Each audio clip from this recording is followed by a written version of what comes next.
Overtime!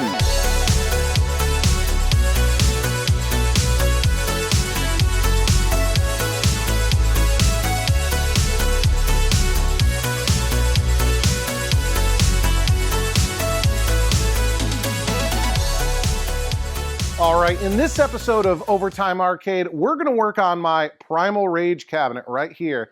And if you missed the pickup video, I actually got this thing for free. Kind of an amazing, amazing deal, obviously. And it actually works completely. This is a completely working Atari Primal Rage arcade machine that I got for free. Now, it is working perfectly, but the artwork, leaves a little bit to be desired, and there's a couple things that I need to do to it. And actually, this is not a keeper for me. So this game, I think it's okay, but really it's intended to go to my buddy Mark's arcade that he's opening up soon in Winchester, Virginia, in his shop called Back to the Media. You've heard me talk about this a bunch of times. A lot of the games that I'm working on right now are actually intended to go to Mark's arcade, including this Primal Rage. So there's a couple things that we need to do to get this ready to go on location. Obviously, we've got to address the artwork. I've got a brand new art package that I got from Galloping Ghost Reproductions that we need to install on the cabinet. I've got to clean up the controls a little bit. If you remember, one of the buttons was like sticky or not working or something like that when we played it. And the first thing that I want to do, however, is install a cap kit on this monitor, a little bit of preventative maintenance. The monitor is completely working, but a cap kit, will kind of help ensure that it stands up in a public location environment. Now, this is a Neotec NT-2515C monitor. It's a 25-inch standard resolution monitor, and I've never worked on one of these things before, so this is going to be kind of a learning experience for me. First thing I want to do, obviously, is remove the chassis. This is a 25-inch monitor, and I really don't want to go through the hassle of taking the whole thing out of the monitor. So we're just going to remove the chassis, leave the rest of the tube and the frame and everything in the cabinet. It'll make my life a little bit easier. So the first thing we need to do, and you want to do this whenever you work on a CRT monitor, before you start working on it, is discharge the tube. You've seen me do this a bunch of times before. I've got my little homemade discharging tool, which is just a large screwdriver, flathead screwdriver with a wire attached to it. It's actually soldered here the bare wire is soldered to the metal of the screwdriver underneath this electrical tape. I've got an alligator clip on the end, and basically what we're going to try to do is short the anode cup to the frame of the cabinet. Maybe I can position the camera a little bit better so you might have a fighting chance of seeing what's going on in here. And maybe I can even get the flash to turn on. How do I do that? All right, now maybe you've got a chance to see what I'm doing here. So you see up here this kind of rubber suction cup looking thing up there that goes into the tube. That's called the anode cup. And basically, the tube can kind of act as a giant capacitor and holding a charge, and we want to short that out so that it doesn't hold a charge while we're working on it. So basically, I clip my alligator clip on my discharging tool onto the frame. My left hand is going to stay behind my back because I don't want to accidentally touch anything. And then I'm going to come in with the flat head of the screwdriver and just kind of wiggle it around in there. I didn't really want to do that. Wiggle it around in there, making contact. Often you won't see a spark. Sometimes you will. Kind of depends on the cabinet. Sometimes I like to come in and just kind of touch that, make sure it's fully discharged. Often, like I said, you won't see a spark at all, but sometimes you do. Some monitors, especially later produced monitors like this one, are self-discharging, and but you always want to be on the safe side because that self-discharging circuit can, in theory, go wrong, and better safe than sorry. You don't want the bite of that monitor biting you. And this has the sort of style, I've seen this on a couple of monitors before, where it doesn't really look like the sort of normal rabbit ears. It's just this kind of metal clip, which I don't love. It's kind of a little bit tricky to make sure it's on all the way. But now we have the pleasure of sort of figuring out all the things that we need to disconnect. So this is the power cord right here. This is actually the video input connector. So there's this 6-pin Molex connector right here that kind of goes to, there's a normal sort of, input header pins right there. And I need some more light for me to see. I don't know if the camera's going to throw enough light kind of where I need it to go. This is a bigger monitor and it's kind of cramped quarters in there. So we've got the Gauss circuit. I'm assuming that's what this is right here. And I'm going to go and pull the neck board off very gently. It might look like I'm rocking it, and I'm not really rocking it. I'm just very gently kind of wiggling it so the pins let go of the neck board. There we go. We have that socket there. And then, oh, look how dusty this is. Maybe I should wash this thing. I got a couple of wires right here that are like the grounding. Here we go for that. So that looks pretty good. Let me get my flashlight again. This is filthy. So let's move these wires out of the way because these are clear. What else do we have? We have the yoke wires right here, and you always want to be super careful removing the yoke wires because they're often tight, and you don't want to sort of have your hand, you'll pull on them hard and your hand comes flying off and hits the neck of the tube, breaking it. I don't know if I can get my hand in there the way I want it to go. Huh. Don't really want to pull on the wires, but that seems to be coming okay. All right, so yoke wires are loose, and every monitor is largely the same, but each one's a little bit different how everything works. And I think the only thing left holding this in place, oh, look how filthy, is the remote board. And I think I can detach these connectors from the remote board like that. Yeah, okay. And that one. So I think all these wires are now disconnected, and I believe this piece comes off. Let me grab a screwdriver real quick. Where did I put it? Oh, there it is. Okay, let me get remove the extension piece off. My hands are filthy.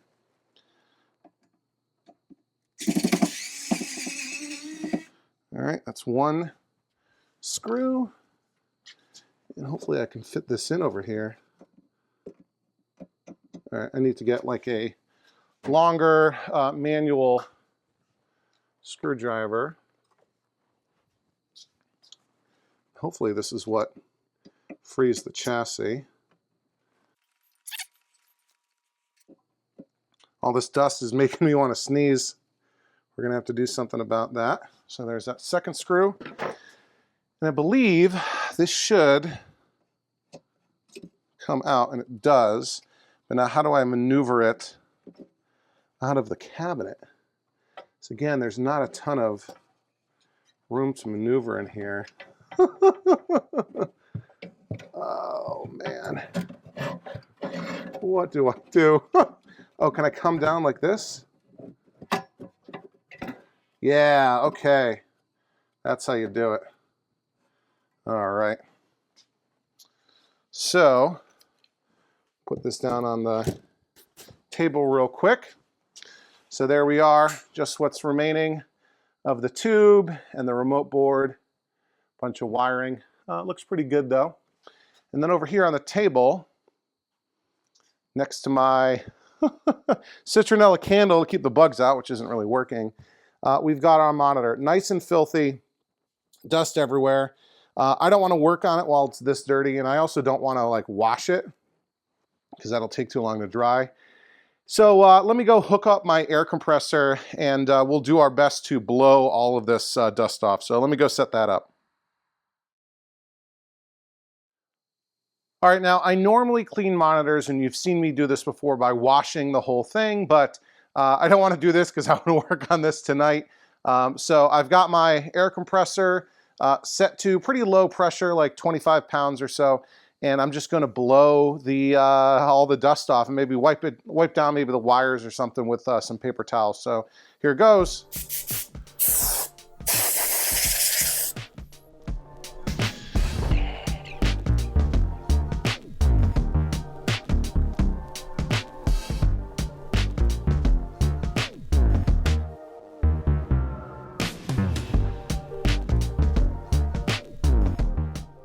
All right, I think that's pretty good. Not perfect, but it'll be a lot nicer to work on than if I left all that dust on. And you know, it's totally unnecessary to do that, but I like doing that. I like, you know, cleaning up the chassis a little bit. Just, you know, makes it more pleasant while you're working on it. And the reason these things get so dusty is, you know, a monitor is a high voltage device, and high voltage attracts dust. And these games were often in very dusty environments, you know, arcades and bars and restaurants and that sort of thing. So anything we can do to kind of clean this up a little bit and make it a little bit nicer to handle, I'll go ahead and do that. So I think we're good here. I'll turn off my air compressor, and we'll get all my soldering tools set up to install a cap kit on this bad boy. Okay, I've got my soldering set up all ready to go for a nice, long, soothing cap kit installation. So I've got the chassis right here. I've got my soldering iron. I've got the Chemtronics Chem Wick that I've really enjoyed using lately. This is great. I've got my Arcade Parts and Repair cap kit. I've got my solder. I've actually got the manual for the monitor came with the cabinet, which is great. And it's got a nice cap map. I'm going to work on the neck board first. I've got my laptop going with friend of the channel, Brandon, aka Advan S13 on Clav, Deckard995 on Twitch. He's got a Twitch channel called Off-World Arcade. He's streaming, what game is that? Desert Breaker or something right now. So something cool to watch. And I think I'm ready to go. So let me actually take the cover off the back of the neck board, which they have to prevent you from accidentally touching something and shocking yourself. And I've actually done that before, believe it or not. When I was working on my the monitor in my Donkey Kong Jr., when I first got it, I had it running and accidentally grazed. I think the back of my hand grazed against the neck board while the monitor was working, and shocked myself pretty good. So I'm going to continue using, we'll do maybe a cap or two together. I'm going to continue using the technique that I have been using that I learned from Mike's Amateur Arcade Monitor Repair, which still seems a bit crazy to me, but it works. So I've got C901 as the first cap on the neck PCB listed on the cap kit. It's right here. It should be a 4.7 50 volt, a 4.7 microfarad 50 volt cap, or at least that's what we're going to replace it with. So we're looking for 4.7 microfarads, and we'll look for it right here. Oh, we're actually labeled on both sides, which is great. So I will put my finger on this cap and just apply some heat on this side and rock that bad boy right out. And then we'll come back. It's a little bit awkward because all the wires from the neck board, but we'll push it out on this side, push this leg out. All right, almost there.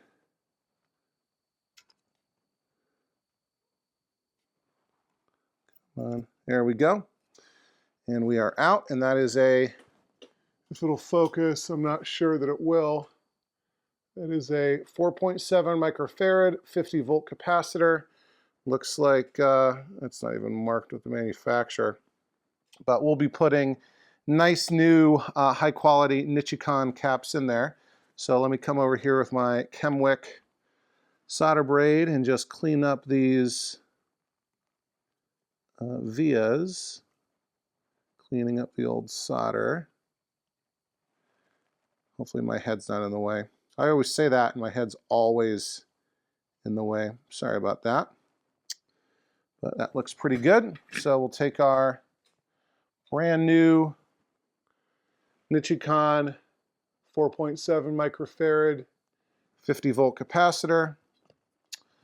We'll line it up. The polarity is marked. Stripe goes down. There's like a, if you can see it, there's a sort of half of the circle is marked as black. So we'll slide that in there like that. Okay. All these wires from the neck board. I remember the Cortec that I did recently made it really easy to remove all of the wires from the neck board. I'm kind of missing that right now, and I can't get this cap to get in there nice and securely. All right, I think that'll do. So let's come in here with some new solder. And I know you've seen me do this a bunch of times, but you know, for some folks, this could be their first time ever seeing one of my videos or ever seeing anyone do a cap kit before. So it's not, I think it's always a good idea to show a little bit of the technique. What I had done is bend one of the legs over just to kind of hold the cap in place while soldering it on. You don't want to solder it with the legs bent because it'll be a huge hassle if you ever have to take the cap out again. So that looks pretty good, but we never trust our eyes. We trust our multimeter. So here's my Fluke 117. Trusty tool I use all the time. And we'll make sure we've got good continuity. There we go. And here we go. Good. So that looks good. I can come in and trim the excess legs off. There's one. And then the other. You always want to cut above the solder joint. You don't want to cut into the solder joint. And we'll double check our polarity on the top side. That looks good. So I can come in with a Sharpie, and lately I've been using a red one just because my black one ran out and I haven't been bothered to get a new fresh black one. So there we go. Marked it correct there, and we will cross that off the list. Why don't we do one more so I can get into the zone.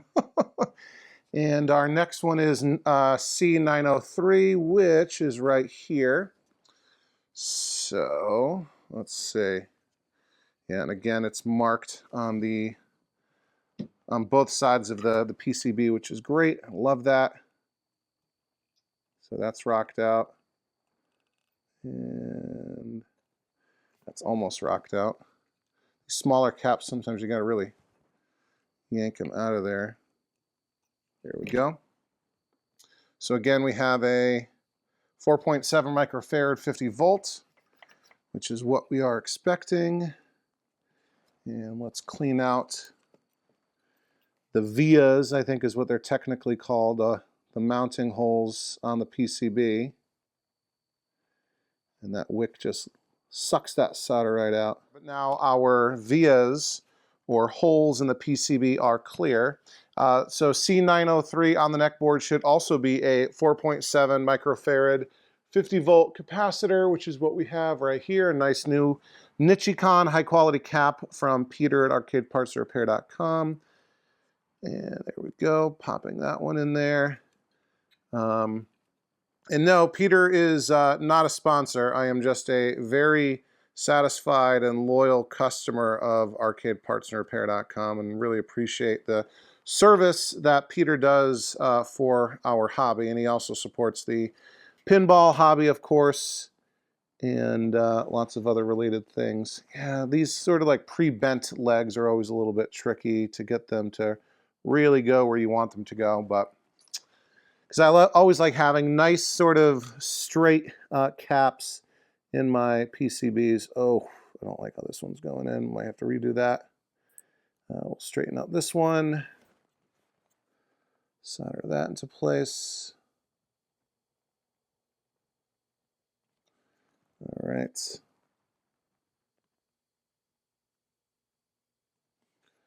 How's that look? Oh no. Maybe I can straighten it out by pushing it on the right cap. There we go. All right, that looks all right, but again, we don't trust looks. We trust the multimeter. Set to continuity test. Hey, I'm sorry if this is boring. I'm sorry if you've seen this 100 times, but you know, it's important stuff. That's good. That's good. All right. And we'll flip it over and double check. Yep, we've got the right polarity. We will mark it. We'll cross it off the list. And we'll cut the excess legs off. Again, cutting above the solder joint, above the little volcano-shaped mound of solder. There we go. So 2 caps down, about 40 or so to go. So I'll go through and knock this out. And if I notice anything unusual, I know there's 1 bipolar cap here, 1 cap on the neck PCB. There's sort of a debate on the schematics say it should have a 10 microfarad, but every Neotec Peter's ever seen had a 22 microfarad, so he actually provides both, so you can just replace it with whatever you've got in your neck board. So I'll go through, knock all this out. Like I said, I'll come back if anything interesting pops up, but hopefully this goes pretty smoothly. So let me go and knock that out, and I should be back momentarily. Okay, the cap kit is complete. Everything went pretty smoothly. Couple interesting things to point out. So for on the neck board for C920, Peter's instructions have a note about how it's listed in the schematics as a 10 microfarad capacitor, but he says every Neotec he'd worked on had a 22 microfarad capacitor installed. So he actually provides both, but in fact, I had a 10 microfarad capacitor installed in this neckboard originally, so I put a 10 microfarad back in. And then also he's got a note that says sometimes C924 isn't always populated in some variations, and so if there isn't one already installed, don't put one in. So I left that one out. And then on the main chassis PCB, a couple of interesting things. C201, C203, and C206 were not populated. There's no note about that anywhere in the instructions here. So I did some research and I couldn't find anything. I actually posted a note on Clov about this, and a couple of other folks. I think Mecca mentioned that yeah, he had done a cap kit maybe a month ago on one of these Neotecs. Again, this is an NT-2515C. I think it says right there. He also noticed a couple of caps weren't populated that weren't mentioned in the cap kit instructions. And his was also from a Primal Rage. So maybe it's possible that this is like an early revision of the chassis. What's interesting though is the instructions do have those 3 caps populated. So, but I didn't install them since they weren't there to begin with. And that's why I've got 5 leftover caps in my cap kit, 4 that weren't populated and 1 where Peter gave an alternate option for the 2 possible values. Now, I've got the chassis reinstalled back into the monitor, back into the cabinet. Everything's reconnected, you know, the anode cup, the yoke wires, the neck board, the gauze, ground, et cetera, et cetera, et cetera. And I want to go through the adjustment procedures that are in the Neotec manual, which is actually not a terrible manual. So the first thing it has you do is basically set the B+. It has you set all of the 5 color pots on the neck board to their, it says counterclockwise at center position. So what does that mean? Center position? Or counterclockwise all the way? I don't know. It's a little bit confusing. It says plug the AC line cord directly into a outlet, but this is sort of assuming it's not like in a cabinet, so whatever. I've just got the power reconnected. It says plug the video cable directly into a compatible signal generator. So up here at the top, I have my trusty Crafty Mech test pattern generator plugged into the monitor. And we're going to use a crosshatch pattern to set the B+ voltage. And it says adjust R112, which is a pot in there, which controls the variable B+ voltage. It says the horizontal deflection B+, at the connection point of R112/R424. And so what's interesting is, and there's even a map right here. So let's see. R117 is over here, and this is sort of laid out where the flyback's right here, right into the front, and so this map sort of lines up the way it's in. So it says at the connection point of R117/R, what was it? 424. But those 2 resistors don't touch, so R117 is right here, and R424 is all the way over here. So there's no connection point between the two. So is that saying that you can do it on either? I don't know. So I've got my multimeter. We'll put it on DC volts, and hopefully you'll be able to see that. Maybe I'll turn the light on.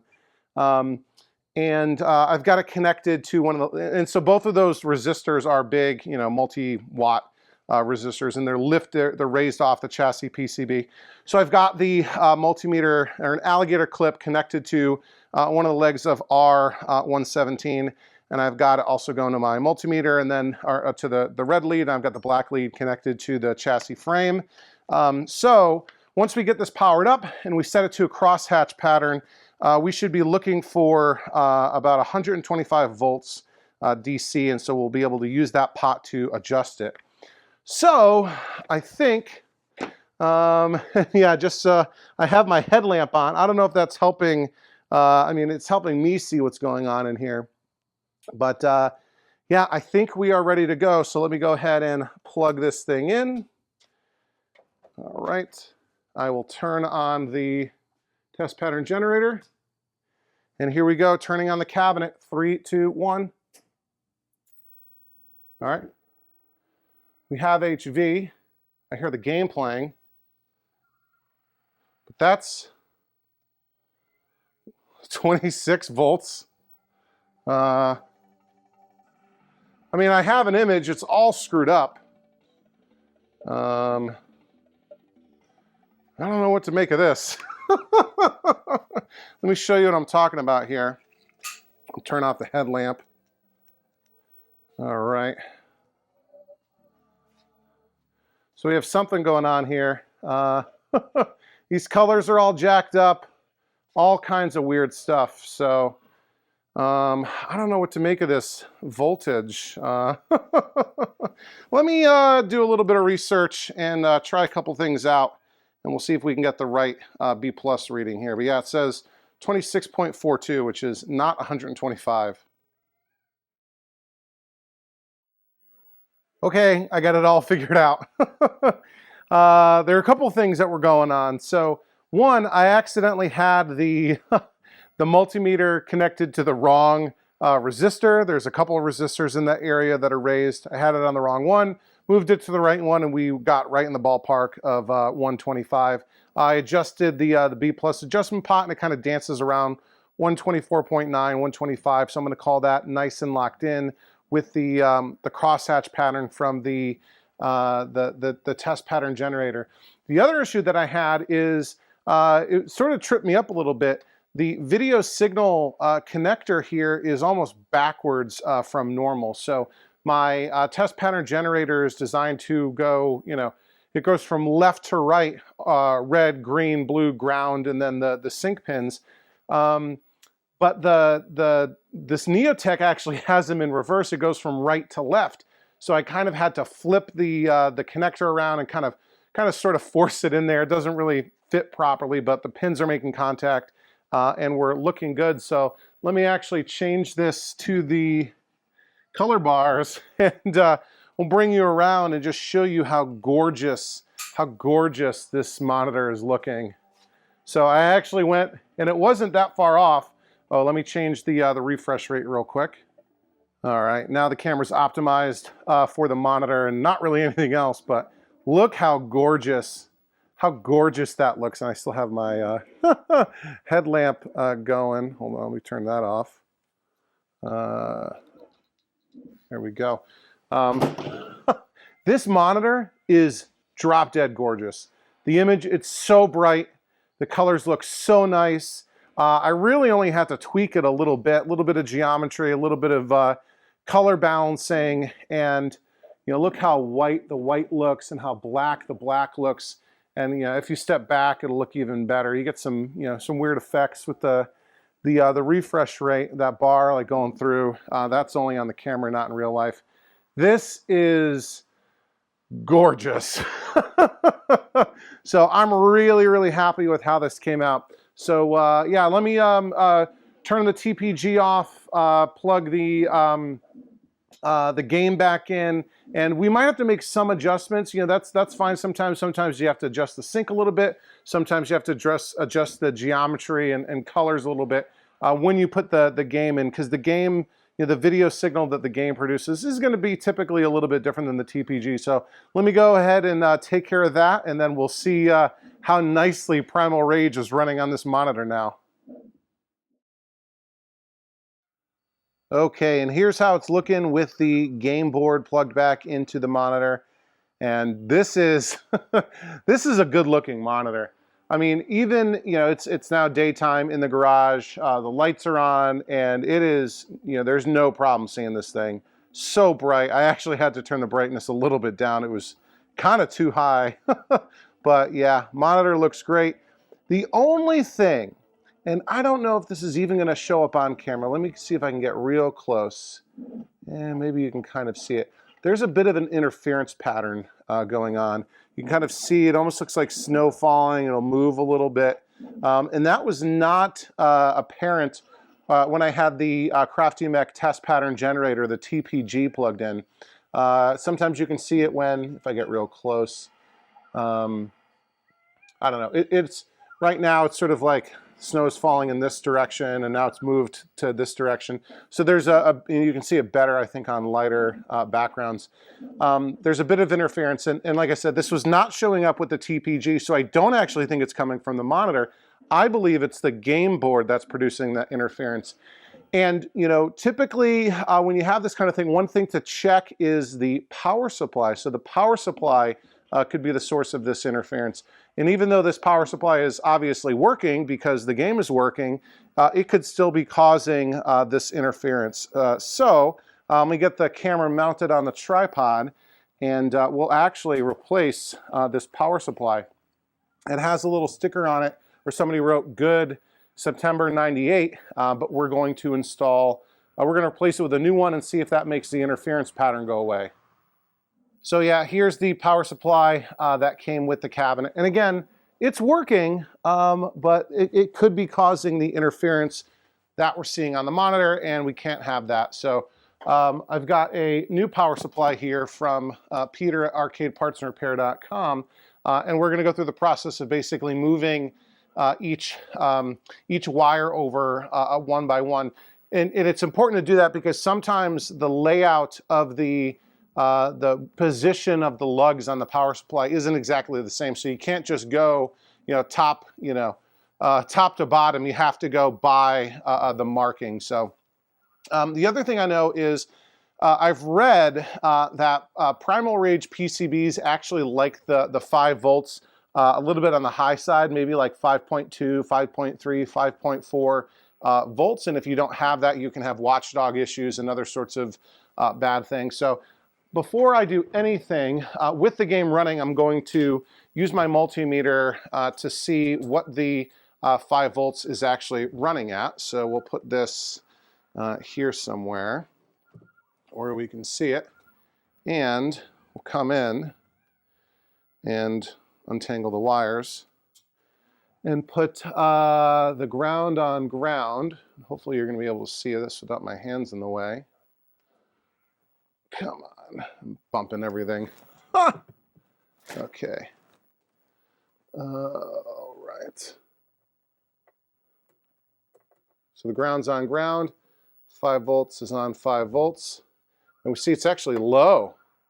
That is shocking to me. Okay. What are the, so okay, so we're a little bit on the low side. Whoops. Kind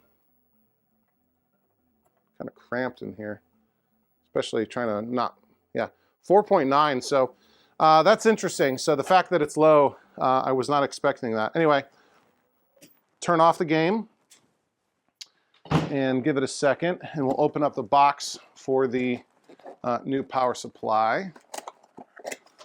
All right. And here we go. So on the outside, on the side it looks the same. But right here, right off the bat, I can see that we're a little bit different in terms of our layout. So on the old one, starting at the top, it's plus 5 volts, ground, ground, -5, plus 12, field ground, and then the AC inputs.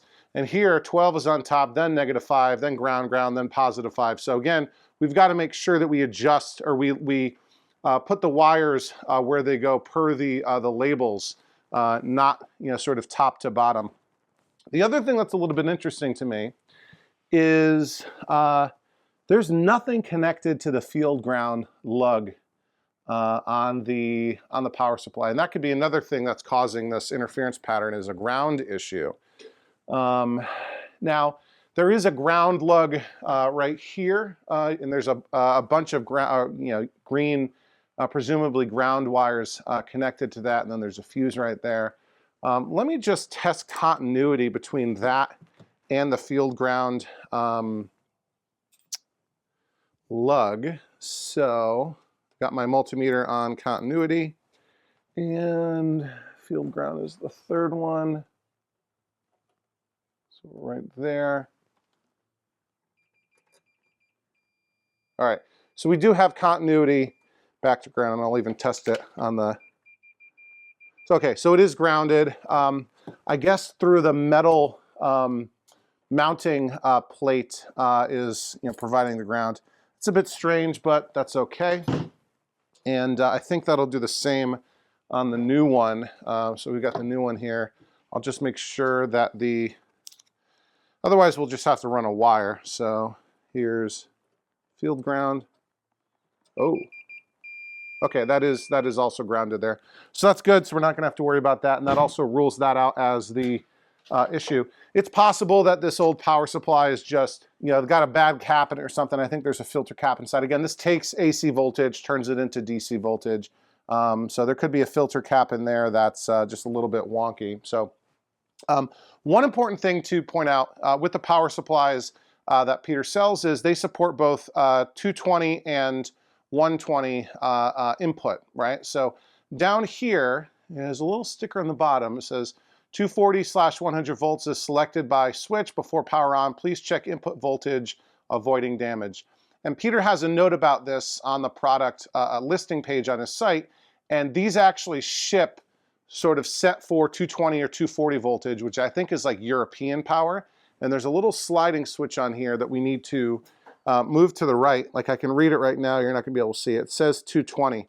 And so we need to move it over like this. I'm just using a TV adjustment tool. And now we are on the 100, 110, 120 selection. So make sure you do that, otherwise you're gonna have problems. So we've got that properly set, yep, and it's seated. So we can go through the process of moving these wires over one by one. Let me see how much slack I'm gonna have, and it doesn't look like a ton. So we can start with the, I'm actually, you know, because of how this ground works, I kind of want to take the power supply out to remove it from the grounding. So hopefully my screwdriver will reach in here. There we go, there's one mounting screw. And coming around for the other.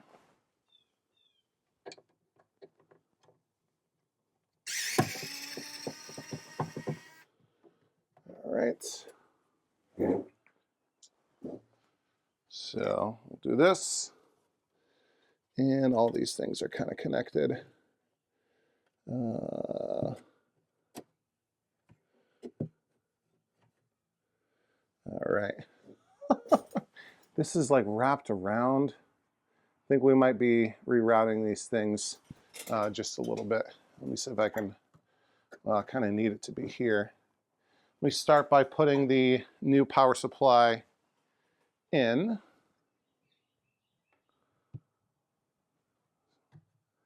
Slide it in like that. Oh, this is much smaller. Huh. This is a lot shorter, so I don't know what I'm going to do. I don't want to, should I drill a hole? This thing might move around a little bit, so let me see. See what I mean? It's a lot, not nearly as long. Let me look at drilling a hole or something real quick. Okay, here's what I ended up doing. I kind of cut a little piece of steel bracket off of some like steel strapping that I had. I cut a piece off of the end, and that's kind of just pinching down the mounting piece of the power supply. I think it's kind of secure in there. We got the one screw on the front part, and that's kind of holding it down. I thought about screwing into this metal plate, but I don't have a tap because it's threaded. So I think that piece of metal will hold it down just fine. The other thing I did was, so after I installed that, kind of connected that up that way, I went and tested the ground from the field ground lug on the power supply down to the power plug. You can't really see it. The power plug inlet right there. And it was kind of a higher resistance than I wanted it to be. It was like, I don't know, 20 or 30 ohms. So there was continuity, but I was not happy with how clean that ground would have been. So I ended up running, and you know, like I was saying, the way it works is the ground, you know, because the casing of the power supply is also grounded, and then it touches this sort of metal mounting platform here, and then goes to this lug here, and then all the grounds go to that, both the ground from the power cord coming in from the wall, and then the grounds to the various, you know, wires throughout the cabinet. But you know, this thing is painted, and that paint was probably what was causing the resistance. So I ran a wire from the field ground lug on the new power supply to this mounting post here. Now I've got like 0 ohms of resistance on the ground line, which is good. And I also tested it here, and there was only like, you know, 1 or 2 ohms, so that wasn't the issue, I don't think, from before. So now that the power supply is mounted in there and grounded, we can start moving our wires over. We're going to start with the AC input lines, and these are essentially, come on, these are essentially, oh, these are ring terminals, they're not forks. Okay, these are essentially, you know, the wires from the power cord coming in through the wall. So we got white on bottom and black on top. That doesn't really matter, I don't think, because it's AC. All right. So now we can kind of fish these out because it's sort of tangled here. And yeah, it is kind of tangled. And let me actually, because these are ring terminals and not spades or forks, I got to take the screws all the way out. And although it's not labeled on the old power supply, live and neutral, it is labeled here. So I'm going to put the live or black line on the bottom and the white one or neutral on top like it asks for. This is a little bit cramped in here, but should be able to get it just fine.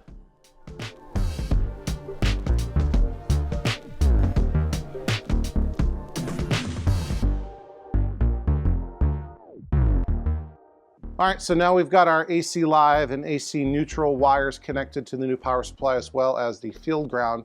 So I'm actually going to test it at this point.